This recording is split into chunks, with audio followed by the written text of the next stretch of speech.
Hey there guys, so we're going to be taking a look at Joseph Stalin's political pamphlet on the national question.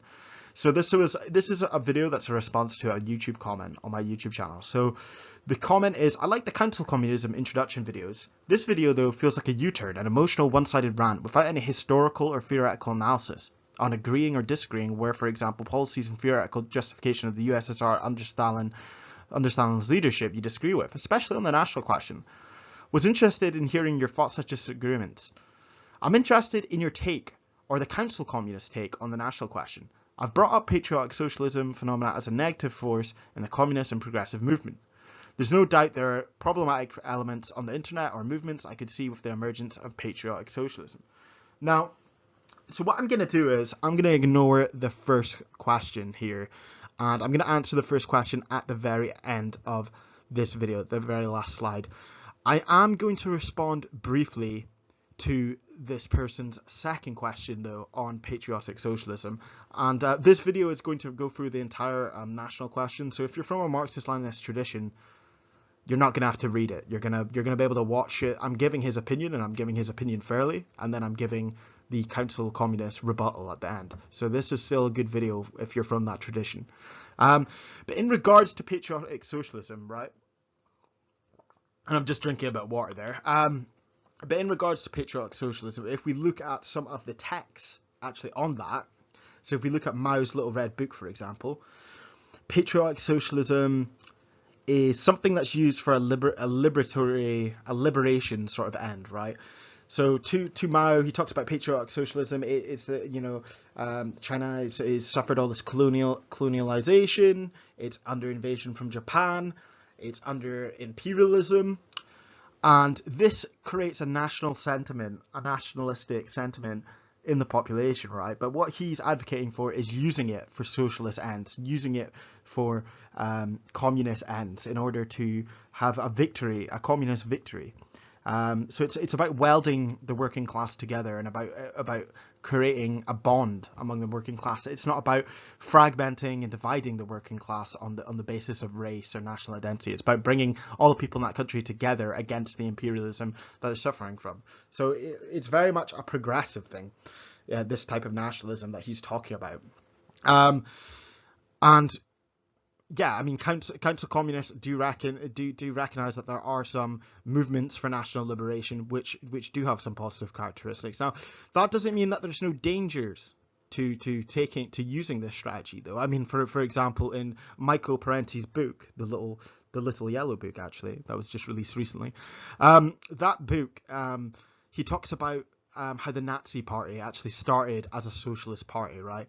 I'm not sure on the exact historical accuracy of that, but he claims that it started as a socialist party, and then the nationalist wing of the party began to take hold of the entire party, and then got rid of the actual socialists who were in the movement and in the party, and then it just became a fascist party. So this is an example of a vulgar sort of nationalism which harms the workers' movement, that gets used for capitalist ends, for reactionary ends, and yeah, this is bad. This is not a good thing. So I hope that you recognize the dangers of nationalist socialism and patriotic socialism, because this, and by nationalist socialism I'm not referring to the Nazi Party, I just mean Bolsheviks who claim to also be nationalists. So I really hope that you have not fallen down the rabbit hole of those arguments, because I don't think they're very persuasive. I think when you look at history, it's resulted in disastrous consequences. So anyway, we're gonna go and look at what Stalin actually thought on the national question. Now we're looking at his political pamphlet. It's about approximately 75 pages long, and he lays out a few characteristics for what constitutes a nation, right? So he says a nation is primarily a community, a definite community of people, neither racial or tribal, but historically constituted community of people. It is not an empire, it is stable and not a loose group of countries in affiliation. So he says here that, so like the examples he gives here are like empires, and he's like, empires are these loosely affiliated like federations, and they break up all the time and stuff like that. That's not to him a nation. A stable community, though, is not necessarily a nation. What makes a nation distinguishable from other forms of social organization? So he says a common language. This is one of the first characteristics he proposes. A national community is inconceivable without a common language, while a state needs no common language. The Polish nation in Russia would be impossible if each did not have a common language. However, Russia's integrity is unaffected by the number of language it includes inside it. Britain and US speak the same language, but obviously are not a nation. So a language alone cannot make it a nation. They also have to have a common territory, which he goes on to say. So another example, Irish and Scottish people can speak the same language. That's true. Right now we both speak English, but we obviously aren't one nation. We don't have a common territory. It constitutes a different nation despite possessing the same language. A common territory as an isolated factor cannot constitute a nation. So what is also required is an internal economic bond, in his words, which is required to tie the nation together. So how I interpret this is that a unified economic system where the individual parts are working together in unison helps constitute a nation. So that's the third factor: a common economic life, economic cohesion. The development of capitalism from feudalism can lead to an increase in economic cohesion. So this is one of his key components of this theory that I'll be discussing. So keep that in mind. He thinks that when capitalism goes to feudalism, it leads to an increase in economic cohesion, which interacts with this emergence of a nation, right? So just keep that in mind. Development of means of production, means of communication, transport, division of labor, the use of economic planning, the increasing of building up of economic chunks. The development of capitalism strengthens the economic bonds, allowing it to constitute a nation. So he talks about the national character. So this is like the superstructural sort of stuff. It's the culture and religion of the people that's contingent to the historical epoch. It changes throughout generations. It's determined by the material conditions.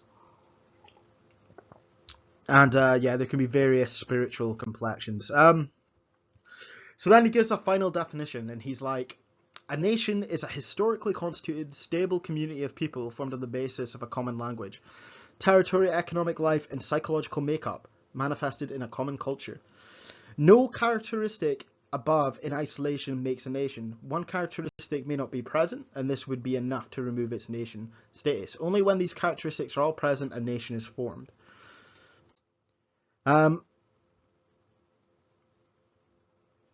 Yeah, so all these tied together are what creates a nation. Sorry, all the characteristics, economic bonds, and common language are required for the creation of a nation. But the national character, spiritual complexion is a consequence of the development of the creation of a nation. So I've written that slightly wrong, but basically the spiritual complexion comes after the formation of a nation, is what he says. It is the sole characteristic of a nation. So he basically says that the first three factors are the material conditions which lead to the building up of a nation, and then the superstructural manifestation, which is the spiritual complexion or the national character of the country emerges from it. One characteristic which may be predominant. So what he's saying here is one characteristic, maybe the strong one, the stronger predominant one that's tying them together. So it might be the economy, for example, or the common language. Let's move on. So yeah, he's basically criticizing this guy, and he has this really dumb idea, and it's like really obviously dumb. So it's quite interesting that he had to actually critique against this. I actually agree with his critique of this guy. I think most Marxists would. Not on this question particularly. Actually, on his later questions. Stalin argues that previous theorists trying to understand what constitutes a nation, to attempt to understand it from the national character or spiritual complexion, so the idealism and culture inside the nation, rather than the underlying economic conditions and material conditions, is what gave rise to it. So Bauer's theory disconnects the nation from soil. He thinks that it's idealism, that it's the culture that's what's tying people together to form a nation, right? So he's focused on that national character, right? Whereas Stalin is focused on these material conditions that build it up into a nation. So this is the idealist view of what constitutes a nation. Marxists prefer a materialist view. Obviously, he prefers a materialist view. A nation is a historically constituted, stable community of people formed on the basis of a common language, territory, economic life, and psychological makeup manifested in a common culture. A single characteristic, maybe more predominant here, is the additive effects of the characteristics that is the prerequisite for a nation. Right. National movement. Nations belong to the epoch of rising capitalism. The development from feudalism to capitalism is identical to the development of peoples into nations. As capitalism develops, trade, means of production, and means of communication are developing. Urbanization is taking place. Economic cohesions are building up. Culture, press, art, theatre. The democratic organs are beginning to appear, like the Duma. This all gives rise to national sentiments, and the intelligentsia eventually become interested in the national idea.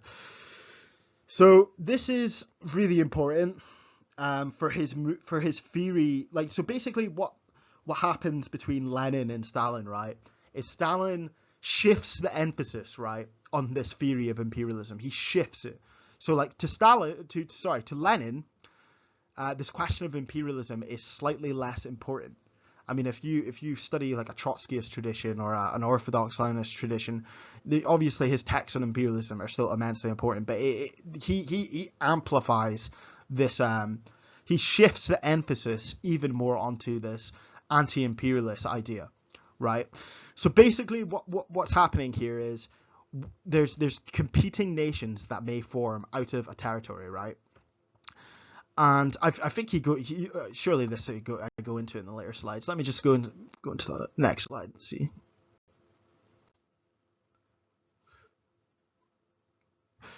We'll see if I pick up on it. If I don't, I'll continue what I'm saying. So for a nation to form, it was composed of those characteristics: economic bonds, language, territory. However, the predominant of those characteristics is what became the nation. By this nation coming to the forefront, it placed under the potential it placed another potential nation into the background. So this meant that a competing nation could not form their own nation. So this is exactly what I was going to get onto.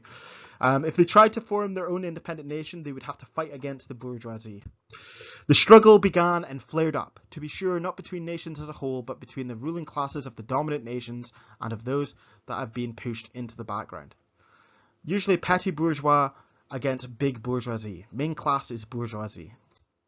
This is driven by economic interest. The bourgeoisie of the nation pushed into the background is wanting to make profit and beat the bourgeoisie of a different nationality. It wants to secure its home and its home market. But matters are usually not confined to the market. The semi-feudal, semi-bourgeois bureaucracy of the dominant nation intervenes in the struggle with its own methods of arresting and preventing.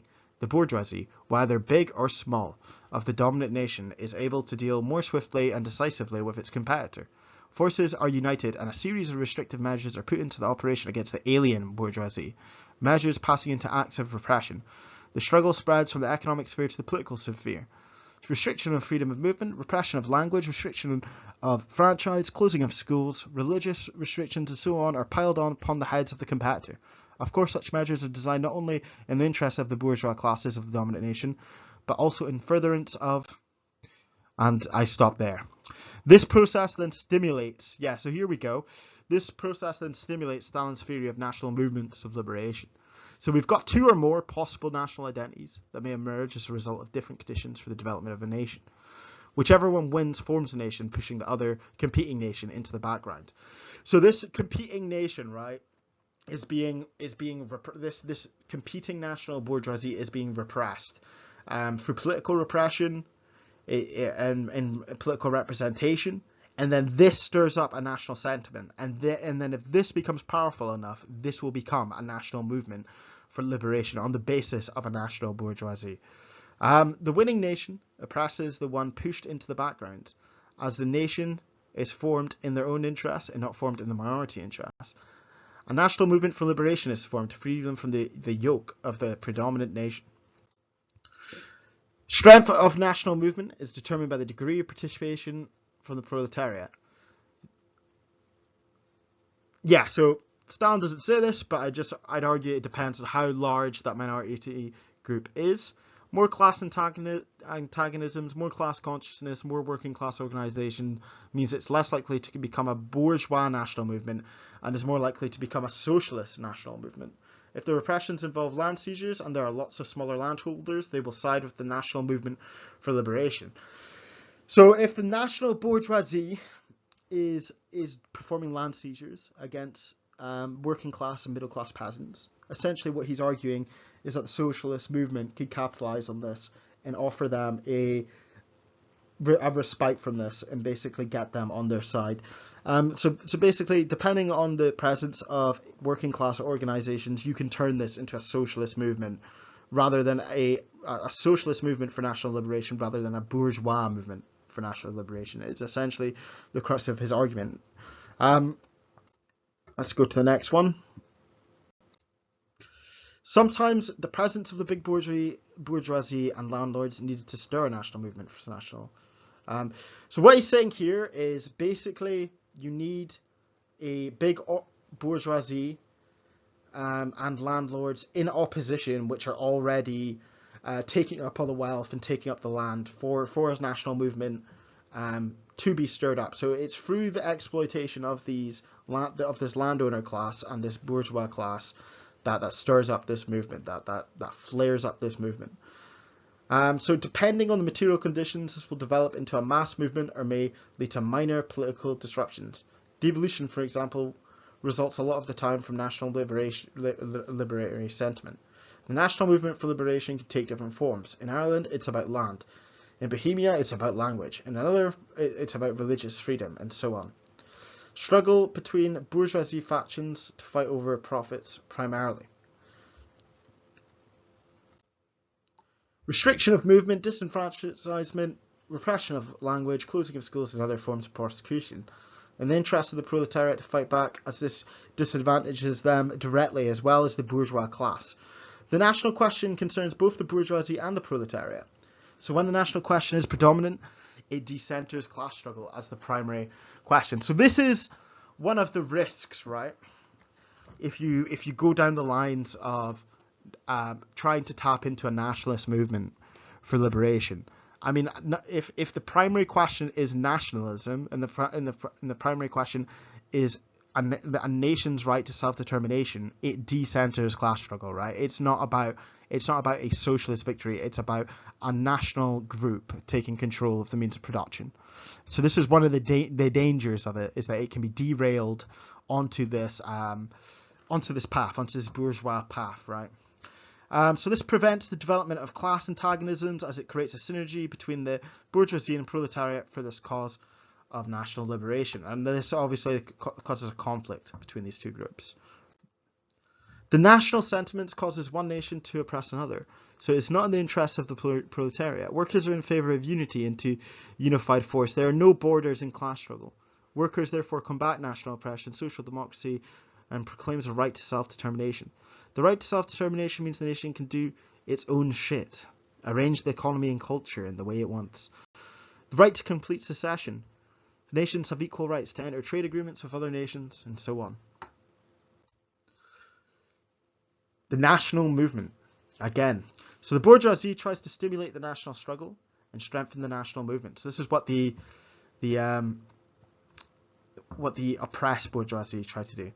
Social democracy tries to end the policy of national oppression. Proletarian interests match that of social democracy, which means they cannot follow the national movement of the bourgeoisie. A nation has a right to determine its own internal arrangements. However, this does not mean it has the right to secede. Decision making should be in the interest of the majority.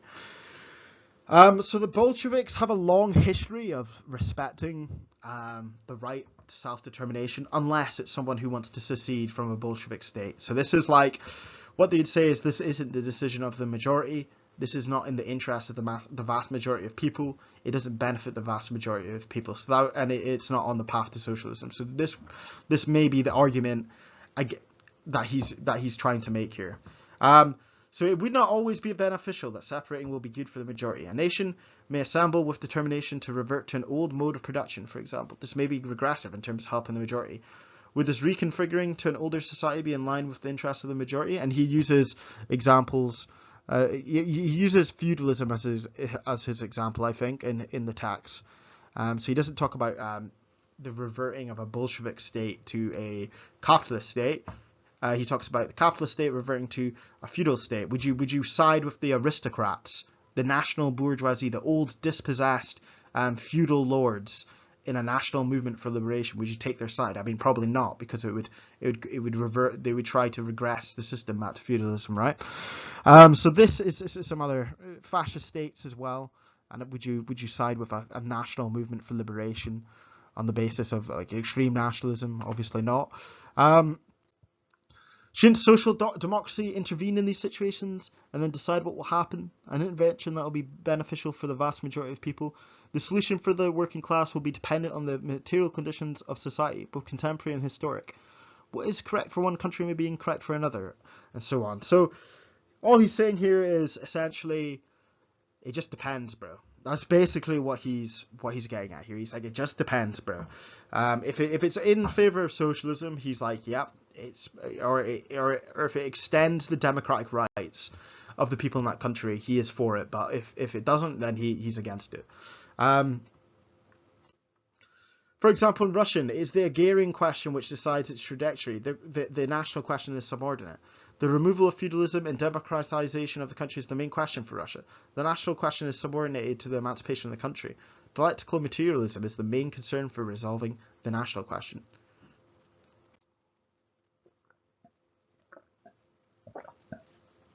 I'd just like to point out, I've placed the name of the wrong theorist there, I think. So I'm going to just do a quick edit and put the correct name of that guy.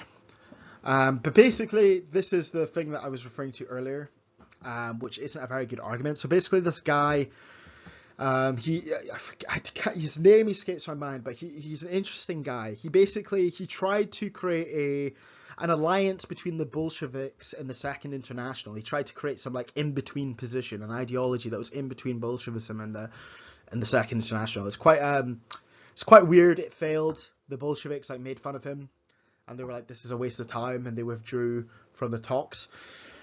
But yeah, basically what he wanted to do was he wanted to create a government that considers unions of persons, that creates like these like cultural organizations, setting up democracy for cultural matters in line with national identity. Austria must be transformed into a democratic state federation of nationalities. National affairs handled on an autonomous basis. Rights of national minorities must be guaranteed by special laws being passed by imperial parliament, and so on. And he gives a big list of reasons. We're not going to cover them all because it's obviously wrong. But basically, the crux of what he's saying is that we need to create like a government that's federated on the basis of national identity, and it's not a very good idea. So what Stalin says in opposition to this, he's like, the most advanced liberal democracies, with respect to the rights of different nationalities, do not have a customized form of democracy built on nationality lines. So the most advanced liberal democracies, where different nationalities live in peace, they live with freedom of speech and all these different things, do not have this like form of democracy. So this is not some form of democracy that comes out of necessity. You can have a good society that doesn't have this, essentially. The more democratic society, the more the rights of the individual nationalities are respected, making this theory obsolete. Dividing up workers on national lines leads to nationalism and divides workers. Dividing working class organizations on national lines, such as parties and trade unions, encourages strike breaking between nationalities. So this is again like the whole thing with like patriotic socialism, when it like is misinterpreted. You know, like even bro Stalin is against this type of nationalism. If the type of nationalism you're using is dividing up workers, he is not for it. He's saying it right here. He is not for it. But then they still misinterpret these texts. But anyway, we'll progress. National barriers are being demolished and are falling rather than becoming firmer.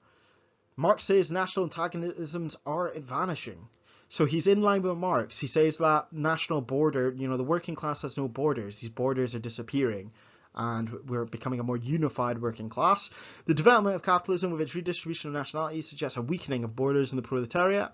When the cultural life of a country is organized on the basis of nationality, it switches the primary question from class struggle to national struggle. It divides workers. The dividing up of the working class into nationalities and setting up democracy in this way opens the way to the segregation of the working class, divides party organisations on the basis of nationality, breaks up the trade union movement on this basis, and eventually can lead to strike breaking. And he also argues the entire secession of a nation. So the solution to this, how do we solve this? He proposes regional autonomy instead of autonomy on the basis of national identity. It does not strengthen national barriers. It breaks down barriers between the working class, unites the working class, allows each region to have its own economic controls. He also proposes the implementation of freedom of the use of native language, freedom to possess own schools, freedom of religion, freedom of liberty, and freedom of movement. So let's go to the next one. All right, okay. So we're now going on to onto the response to this comment. So this video, though, feels like a U-turn, an emotional, one-sided rant without any historical, theoretical analysis on agreeing/disagreeing with, for example, policies and theoretical justification of USSR under Stalin leadership you agree with, especially on the national question. Was interested in hearing your thoughts such disagreements, but oh well. So basically, I mean, my interpretation of the text is that he is correct on this question of this form of democracy where you divide up people by national identity. I don't think there is a need for that. And I don't think, I mean, historically these projects have been unsuccessful as he demonstrated throughout the text. I agree with his argument that we should organize a socialist society on the basis of regional autonomy. So, and how this would look like in a council communist society is that we would organize it on the basis of councils, on the basis of regional autonomy rather than nationalities, unless there was some sort of severe juxtaposition or some sort of severe situation which justified the creation of a cultural organization. You know, I'm quite flexible in my view on I think that a lot of council communists, are quite flexible in their views on tactics and stuff like that. So it really depends on what's happening in that country. But I mean, for in terms of organization, I think as a whole, yeah, I think that is the correct way of going about things. Let me go to the next slide. All right, okay, so this is future lectures. I'm not going to talk about this just yet. The whole thing, right, with Stalin, right, and if I'm talking from a council communist perspective, is that Stalin created a bourgeois state, right? So I hear what you're saying. I hear what you're saying. So there's these national movements for liberation, right, across the world. We've got the Philippine Maoists, for example. We've got some communist parties in Africa gaining support in their fighting against the bourgeoisie. But when they actually take hold of the state, the actual activity of that state isn't different. I mean, maybe they nationalize industry and they expropriate landlords, but the industries within that planning are have intra-competition, right? So they're still competing against each other on the basis of reaching quotas and stuff like that. And if you zoom out further and you actually look at a Marxist-Leninist state and how it behaves in relation to other states, it behaves like a capitalist state. It's trying to build up as much profit as possible, and it's trying to convert as many different countries into client states as possible. I mean, like, look at China, for example. So basically that would be the argument against it. You know, like, what a council communist think, that would be the council communist argument, right? So what a council communist thinks, right, is that the basis of socialism is democracy, right? It thinks that when you've gotten to a state of socialism or a state of communism, when each person in that society controls an economic input and output in that society, right? It's not about how much things you nationalize and how many landlords you give the boot, and it's about actually giving ordinary people control over their lives and control over the economy.